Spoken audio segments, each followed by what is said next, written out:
Assalamualaikum dan salam sejahtera kepada semua rakan-rakan Syakir dan Madam, dan salam sejahtera. Okey, hari ini Syakir ada satu berita baik. Syakir ingin membuat video tentang cara pemakanan yang seimbang. So, Syakir dapat tahu, semua orang dah dapat tahu kan cara pemakanan yang seimbang macam mana. So, hari ini kalau yang dah mana yang dah tahu, okey. Yang tak tahu, jom ikut Syakir. Syakir akan terangkan. Dan kajian ini Syakir buat untuk subjek Syakir, iaitu hubungan etnik. Okey, dan nama penuh Syakir ialah Ahmad Syakir Fakri bin Ahmad Fakaruddin, dan ID Syakir 2111019. Okey guys, tanpa melengahkan masa, let's go. Okay, first thing first, Syakir ingin menerangkan apa itu makanan yang seimbang. Makanan yang seimbang perlulah mempunyai nutrien, karbohidrat, protein, lemak dan vitamin. Okey. Dan yang kedua, Syakir ingin menerangkan sedikit tentang pemakanan yang seimbang. Seperti yang sedia maklum, jika anda mengambil makanan terlalu banyak protein, anda perlu melakukan aktiviti. Jikalau anda tidak melakukan aktiviti ataupun mengeluarkan peluh untuk menyihatkan tubuh badan anda, sudah tentu anda akan dijangkiti penyakit. Okey? Let's go. Syakir akan terangkan tentang piramid tersebut. Okay, let's do. Okay, seterusnya Syakir akan menerangkan tentang piramid makanan yang betul dan seimbang untuk awak semua. Pertama sekali ialah yang berada di atas sana, iaitu aras pertama, iaitu lemak, minyak, gula dan garam. Makanan ini anda perlu mengambil sedikit sahaja dalam kehidupan seharian anda, kerana makanan ini akan memberi kesan yang banyak dan efek yang banyak kepada anda jikalau anda mengambilnya terlalu banyak.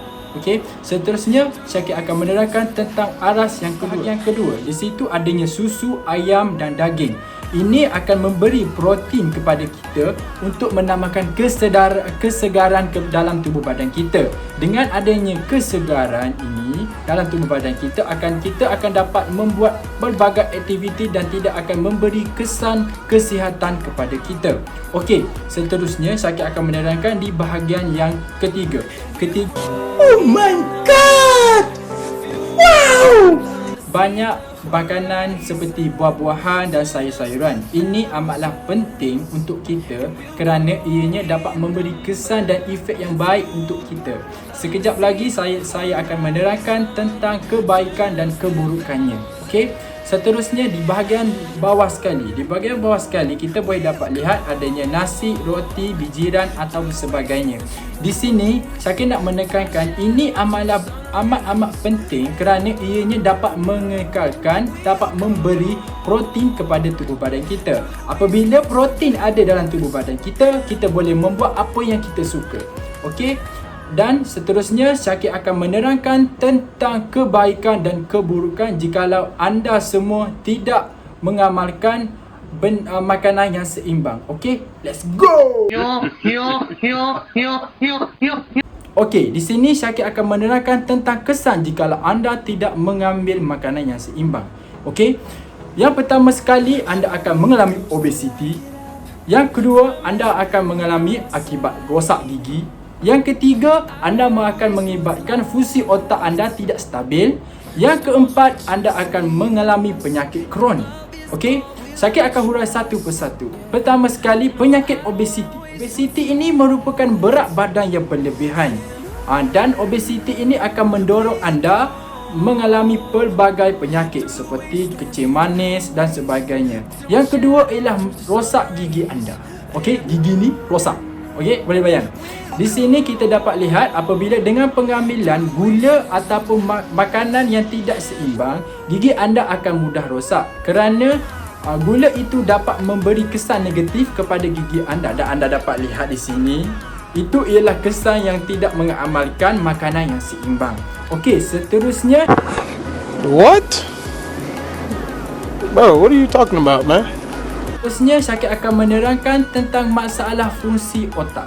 Okey, kesan antara masalah fungsi otak jikalau anda semua tidak mengambil makanan yang seimbang ialah akan mengganggu persepsi otak anda. Anda akan mudah stres, mudah sakit kepala, kemungkinan anda akan dapat darah tinggi ataupun darah rendah. Okey, yang keempat, Syakir akan menerangkan tentang penyakit kronik. Jikalau anda tidak mengamalkan makanan yang seimbang, anda sudah tentu akan dihuni ataupun didatangi dengan penyakit kronik. Dan seperti yang sedia maklum, banyak penyakit kronik yang ada di luar sana yang dihadapi oleh setiap individu jikalau tidak mengamalkan makanan yang seimbang. Contohnya masalah saluran pernafasan tersumbat, saluran darah tersumbat, dan penyakit kencing manis. Itu kita dapat lihat pada peringkat mudanya dia tidak mengamalkan makanan yang seimbang. Seterusnya, Syakir akan menerangkan jikalau ataupun kepentingan jikalau anda mengamalkan makanan yang seimbang. Let's go. Yeah, boy. That's it. Okey, di sini Syakir akan menerangkan tentang kepentingan ataupun manfaat jikalau anda mengambil makanan yang seimbang. Okey, semua orang nak tahu kan? Jom Syakir ceritakan.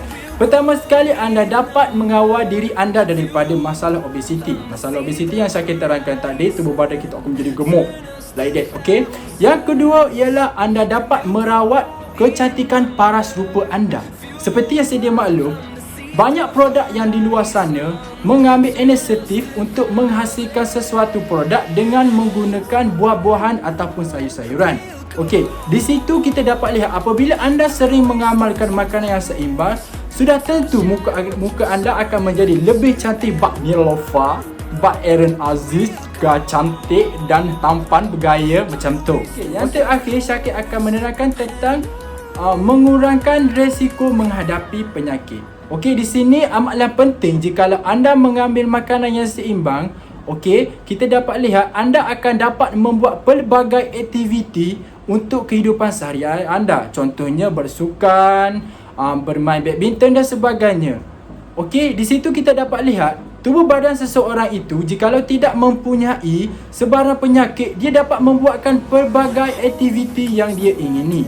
Okey, seterusnya Syakir akan membuat kesimpulan ataupun kesan bagi permakanan yang seimbang. Okey, kita dapat sedia maklum dengan pemakanan yang seimbang kita dapat menjaga diri kita daripada penyakit, dapat menjadi orang yang lebih sihat pada masa akan datang.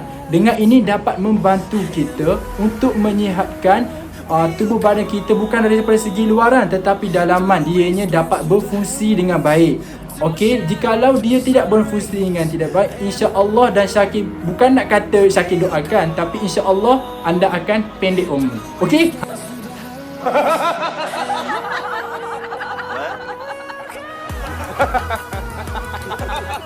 Kata terakhir daripada Syakir yang Syakir nak bagi, dengan baik-baik dan dengan elok-elok. Walaupun kita banyak duit, kan? Walaupun kita banyak duit tetapi kita tidak mengamalkan makanan yang seimbang, sudah tentu nyawa kita dalam bahaya.